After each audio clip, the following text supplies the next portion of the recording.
Pencurahan Roh Kudus. Pencurahan Roh Kudus adalah pencurahan kuasa.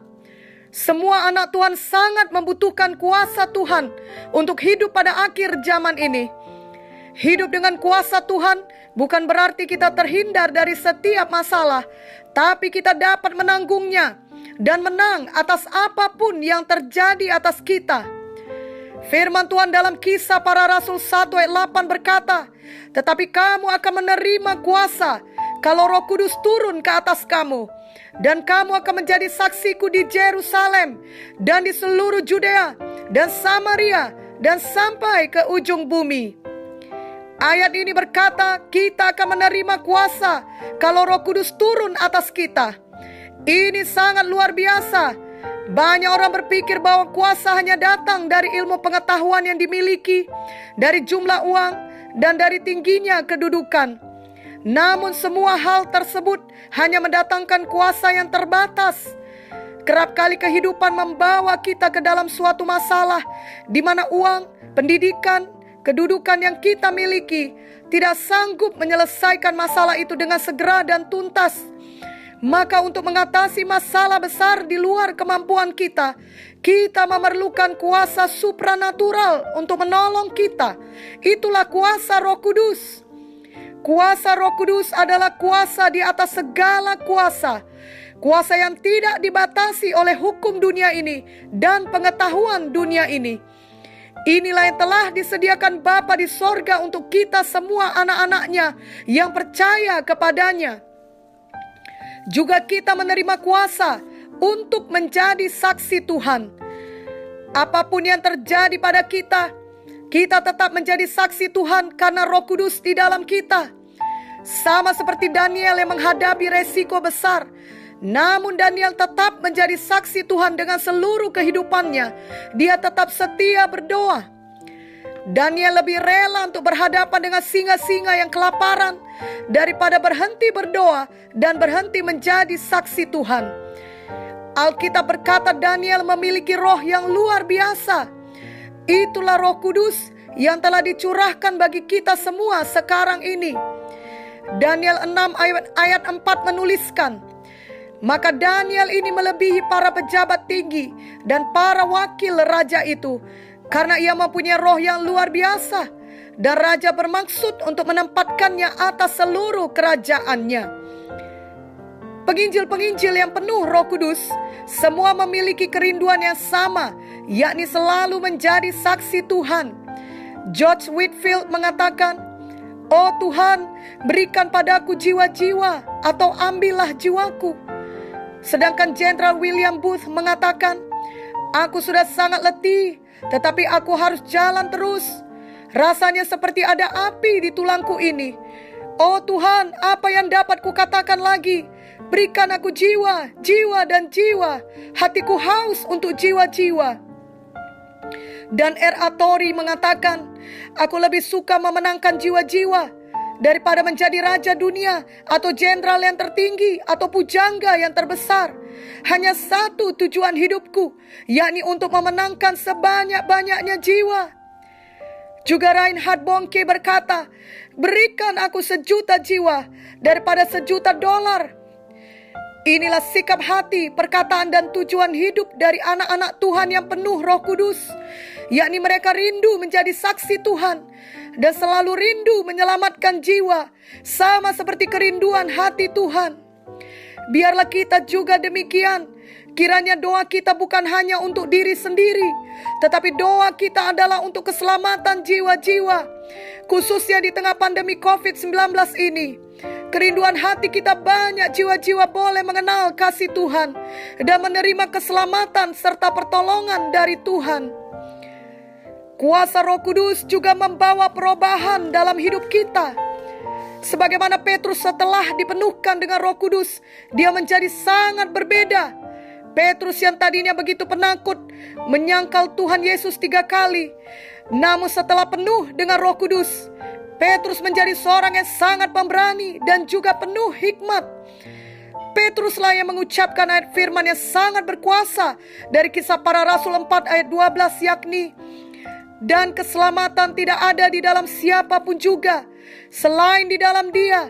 Sebab di bawah kolong langit ini tidak ada nama lain yang diberikan kepada manusia yang olehnya kita dapat diselamatkan.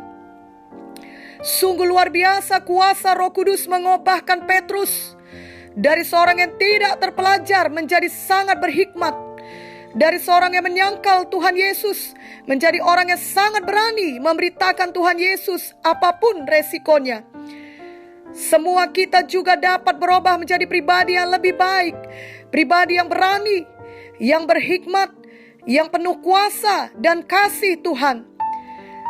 Janganlah kita berpikir perubahan hidup karena kuasa Roh Kudus mustahil terjadi bagi orang yang sudah tua, atau hanya bisa terjadi pada golongan tertentu saja.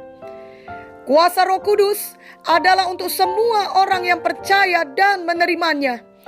Firman Tuhan berkata dalam Kisah Para Rasul 2 ayat 17, akan terjadi pada hari-hari terakhir, demikianlah firman Allah, bahwa aku akan mencurahkan rohku ke atas semua manusia. Puji Tuhan, Tuhan tidak memilih orang-orang yang sempurna saja untuk dipenuhkan dengan Roh Kudus, atau yang kaya saja, ataupun yang baik saja. Kita tahu bahwa Tuhan memilih penganiaya gereja bernama Saulus menjadi rasulnya Paulus. Begitu jahatnya Saulus sebelum mengenal Tuhan, di mana tadinya ia adalah seorang yang begitu bersemangat membunuh murid Tuhan. Namun setelah Saulus penuh Roh Kudus, dia menjadi pribadi yang baru. Dia menjadi Paulus yang sangat mengasihi Tuhan Yesus dan menanggung banyak penderitaan oleh karena nama Yesus. Jika Saulus dapat diubahkan dan dipakai Tuhan dengan luar biasa, maka kita semua juga dapat diubahkan dan dipakai Tuhan dengan luar biasa. Mungkin saat ini kita masih diikat oleh berbagai kebiasaan buruk. Biarlah kita mengetahui kebenaran bahwa kuasa Roh Kudus sanggup membebaskan dan mengubahkan kita. 2 Korintus 3:17 berkata, di mana ada Roh Tuhan, di situ ada kemerdekaan. Kuasa Roh Kudus yang dicurahkan di dalam kita akan memampukan kita untuk mengalahkan perbuatan tubuh atau kehendak daging kita yang selalu mau berdosa. Roma 8 ayat 13 berkata, sebab jika kamu hidup menurut daging, kamu akan mati.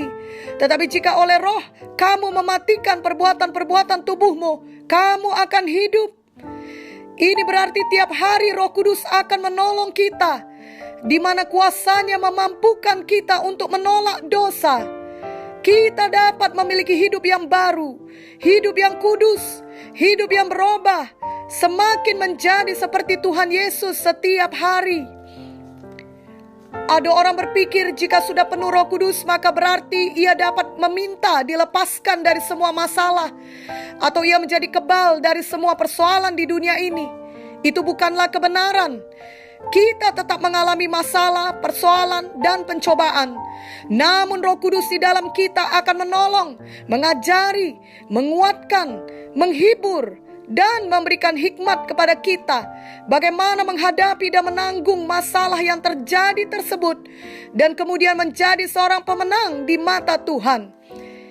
Kita tidak perlu dikalahkan oleh kekhawatiran, kesedihan, dan ketakutan, khususnya di zaman pandemi COVID-19 ini, di mana banyak berita yang kita dengar setiap hari. Roh Kudus di dalam kita akan mengingatkan kita akan firman Tuhan, akan janji Tuhan yang membawa damai sejahtera dan membangkitkan iman dalam hati kita. Bahkan Tuhan Yesus sendiri tidak terhindar dari pencobaan ketika ia dipenuhkan dengan Roh Kudus. Lukas 4 ayat 1-13 menuliskan bahwa Tuhan Yesus mengalami pencobaan, tetapi ia memberikan teladan yang baik kepada kita, yakni dengan kekuatan firman yang diterangi oleh Roh Kudus.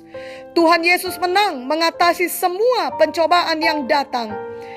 Ini adalah satu prinsip kehidupan yang penting bagi kita yang penuh dengan Roh Kudus, bahwa kita harus menghadapi persoalan hidup ini dengan firman Tuhan yang diterangi oleh Roh Kudus. Firman Tuhan dan Roh Kudus selalu berjalan bersama-sama. Akan ada kalanya firman Tuhan yang dihidupkan Roh Kudus dalam hati kita akan bertentangan dengan pikiran manusiawi kita. Sebagai contoh, janda di Sarfat Ketika ia sangat berkekurangan, ia diminta untuk menabur lebih dahulu, yakni dengan memberikan makanannya yang terakhir kepada Nabi Elia. Dan orang yang lumpuh dan jelas masih belum sembuh diminta bertindak untuk berdiri dan mengangkat tilam. Namun jika kita patuh pada pimpinan Roh Kudus dan melaksanakan firman Tuhan dengan iman, maka kita akan melihat kuasa Tuhan yang luar biasa dinyatakan. Sungguh luar biasa berkat pencurahan Roh Kudus bagi kita yang percaya kepadanya. Biarlah di hari peringatan Pentakosta ini, kita semua benar-benar mengalami persekutuan yang intim dengan Roh Kudus, dan selalu berjalan dalam kepatuhan kepada pimpinan Roh Kudus dalam hati kita. Maka apapun yang terjadi dalam hidup ini, kita tidak pernah menghadapinya sendirian, yakni dengan kekuatan manusiawi saja, tetapi kita memiliki kuasa Roh Kudus yang memampukan kita hidup tiap hari dengan pengharapan, dengan iman, dengan kasih, dan dengan kuasa Tuhan. Zakaria 4 ayat 6 berkata, bukan dengan keperkasaan dan bukan dengan kekuatan, melainkan dengan Rohku, firman Tuhan semesta alam. Amin.